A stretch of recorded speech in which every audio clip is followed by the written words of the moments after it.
Զրուցում են քաղաքագետ Գագիկ Համբարյանի հետ։ Քրիստոնեությունը առաջինը ընդունած երկրում այսօր իշխանությունների կողմից ձերբակալվում են, բերման են ենթարկվում հոգևորականներ ու եկեղեցուն սատարողներ։ Կխնդրեմ մեկնաբանեք, առհասարակ ինչ է կատարվում մեր իրականությունում։ Ամեն ինչ հստակ քայլերով տանում է նրան, որ այս ժողովուրդը դավանափոխ լինի, թե իսկապես այս իշխանությունները այդքան անխելք են, այդքան բանիմաց չեն։ Այս իշխանությունները շատ լավ խելք ունեն, բայց այս իշխանությունները ծառայում են իրենց դրսի տերերին, որոնց գլխավոր նպատակն է ոչնչացնել Հայաստանը։ Եվ այդ ամենը իրականացվում է գեղեցիկ ուրեմն խոսույթներով, ազգայինը պահպանելու ուրեմն հայտարարություններով, բայց իրականում Նիկոլի իշխանությունը ինքը ամբողջ իրեղությամբ ապազգային է։ Ինչ վերաբերում է եկեղեցու դեմ պայքարին, նշեմ, որ սա նորություն չէ ոչ մեկիս համար։ Նիկոլ Փաշինյանը 2018 թվականից ի վեր է սկսել պայքարել հայ առաքելական Սուրբ եկեղեցու դեմ։ Իհարկե մեր այդ պայքարը ավելի նվազում էր, հիմա կրկին հասել է իր գագաթնակետին, որովհետև եթե տեսակ Նիկոլի վերջին հարձակումները հայ առաքելական Սուրբ եկեղեցու եւ նրա առաջնորդի դեմ սկսվեցին կոնկրետ Ադրբեջանուի մահմեդականների առաջնորդ, ինքը իրեն Կովկասի մահմեդականների առաջնորդ է հռչակում, բայց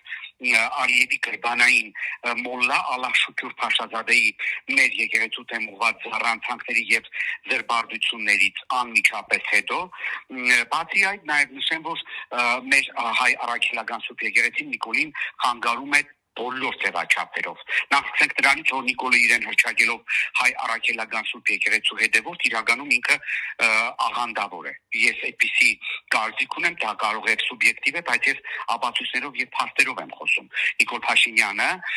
իշխանության գալուց հետո բազմիցս է իր Facebook-յան էջին տեղադրել կյանքի խոսք աղանդի այսպես կոչված խովիվ Վահե Պետրոսյանի քարոզները։ Հիմա հարց եմ տալիս ես, դուք քանի հայ առաքելական եկեղեցու հետևորդների գիտեք, որոնք իրենք նվիրյալ հետևորդներ լինելով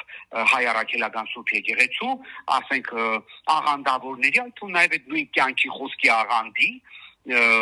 խովիվի քարոզներն են իրենց էջին տնում։ Ես օրինակ չգիտեմ, որովհետև դա տրամաբանությունից էլ է դուրս։ Դուք քանի հայ առաքելական Սուրբ եկեղեցու հետևորդի գիտեք, որի անչափահաս երեխաները առավոտից իրիկուն այդ կյանքի խոսքի աղանդավորների հետ են շփվում, պարում, երգում, ուրախանում, ուրեմն քարոզները լսում, եւ այդ ամեն ինչը հետագայում հրապարակվում է սոցիալական ցանցերում լուսանկարների եւ տեսանյութերի տեսքով։ Դուք քանի հայ առաքելական եկեղեցու հետևորդների գիտեք, որոնք, ասենք, կարող են ինչ-որ տեղ ելույթ ունենալով մեջբերումներ անել Սուրբ գրքից, բայց այդ մեջբերումները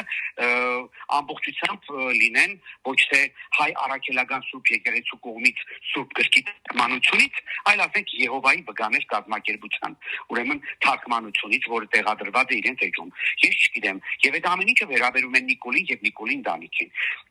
Հիմա մարդը ժեղափթիրին, անասնամասային, իրեն հավատացողներին, իրեն երկրպագուներին ասում է, որ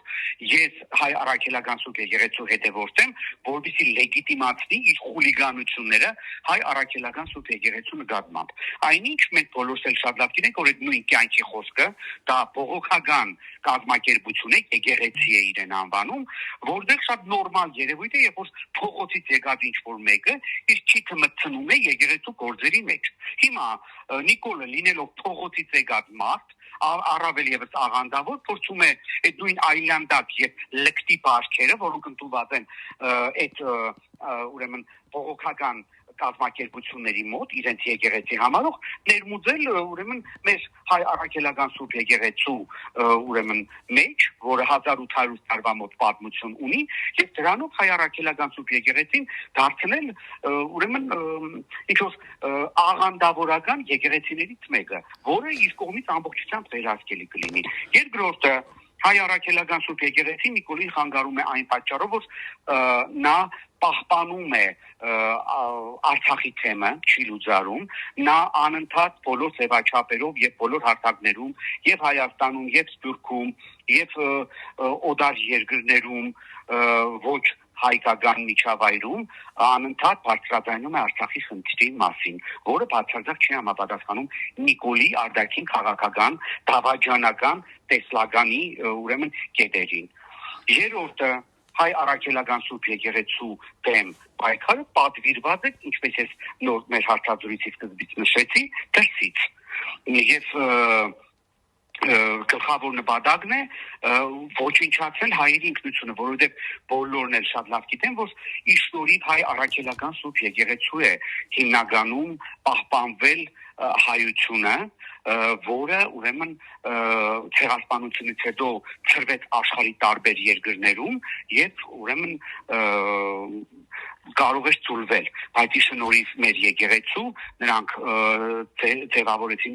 ամուր ուրեմն գաղթօջախներ եւ պահպանեցին իրենց ինքնությունը։ Մենք Նիկոլի քաղաքականությունը հայ առաքելական եկեղեցու դեմ ամբողջությամբ տրամաբանության մեջ է, իրենց տրամաբանության դավաճանական եւ հակահայկական։ Պարոն Համբարյան, ինչ պետք է անել այս ամեն ինչին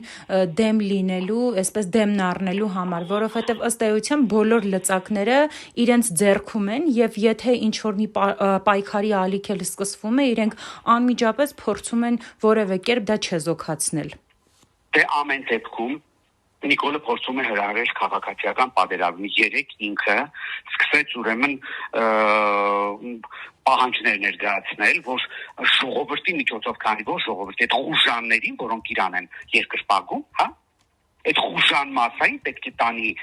Էջմիածին վեհարանը շրջապատի կաթողիկոսին դուրս տանի վեհարանից։ Այդ էր ինքը հասկացնում իրեն երկրպագող խուժանին, որտեղ հայ առաքելական եկեղեցու դեմ պայքարողը խուժան է բարի բուն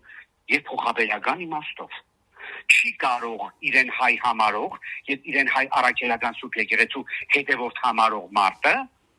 հարցակվել վեհարանի վրա։ Ես կրկնում եմ, եթե եկեղեցու ներսում ինչ-որ խնդիրներ էլ կան, դա պետք է լուծվի եկեղեցու ներսում, ոչ թե Նիկոլի կամ ինչ-որ մեկի կողմից։ Իսկ ինչ պետք է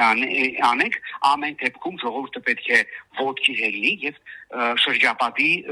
Սուրբ Էջմիածինը, այսինքն Մայր տաճարը եւ վեհարանը, եւ թույլ չտա, որ Նիկոլը իր խուժանով փորձի հարցակվել Մայր տաճարի եւ վեհարանի վրա,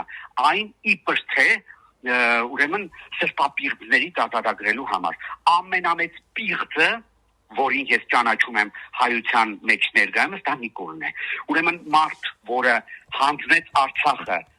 հարյուրավոր գործող եւ չգործող եկեղեցիներով եւ սրբավայրերով եւ կանխավ իմանալով, որ այդ բոլոր եկեղեցիները ադրբեջանցիների կողմից պետք է բղձվեն, ինքը իր հանցանքը թաքցնելու համար հիմա մտել է կաթողիկոսի եւ հոգեվորականների անգողին